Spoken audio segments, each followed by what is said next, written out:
Chapter 18, False Flags and the Awakening of the Masses. Why do you think that Truman has never come close to discovering the true nature of his world until now? We accept the reality of the world with which we are presented. It's as simple as that. This is a quote from the creator in the film The Truman Show, that also applies to so-called terrorism. Reporter Ryan Christian writes that if you doubt that your government has your best interests in mind, then you are classed as an extremist and likened to domestic terrorists, because you exercise your constitutional rights. He also states that as more people are awakened to the sinister and malevolent nature of those who supposedly pose as our protectors, a question arises to if we are no longer the minority. In 2016, 84% of Americans did not believe the official 9/11 story. I'm English Canadian and I certainly do not believe it. It is a similar tale with the JFK assassination in 1963, as 90% felt the story to be a fabrication.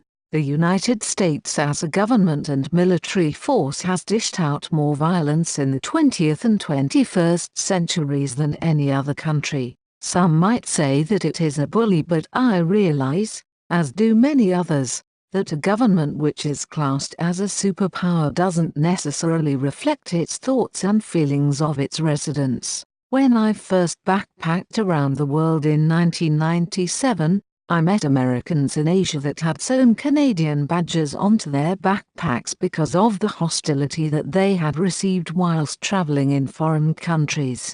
They said that it was just easier to do this because of the implications of being American and the policies of their government and its war machine, that is the military-industrial complex. I completely understood this even then, years before the creation of this book and the evidence that I have searched for and uncovered to put into it. I believe that the false flag that is 9/11 began a shift in the consciousness of not only many in America, but also many around the world. Admittedly, it has brought mass surveillance of the world in the supposed name of security, but I think it also has made people begin to awaken from a deep slumber, and it began a movement in people questioning what they are shown to be fact and to be real and what is given to us by the media and governments. And I hope and believe that false flags are becoming the antithesis of government plans to mind control the general public,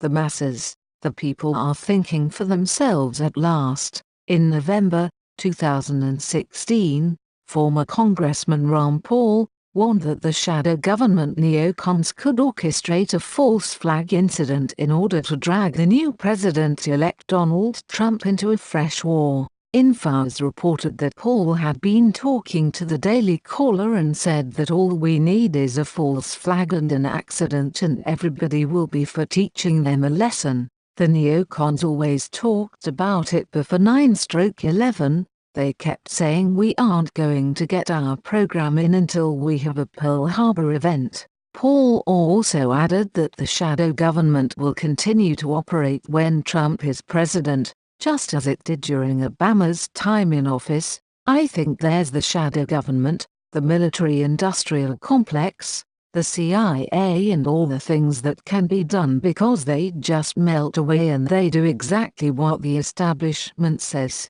He finally mentioned that those within this shadow government were trying currently to influence Trump, as he's very friendly with a lot of them right now. He's talking to them. The deep state is very powerful and they have a lot of control. That is one of my big issues about how the shadow government is so powerful in all administrations. We have truly become a nation of sheep, and sheep are always eventually led to slaughter. This is a quote by author William Cooper.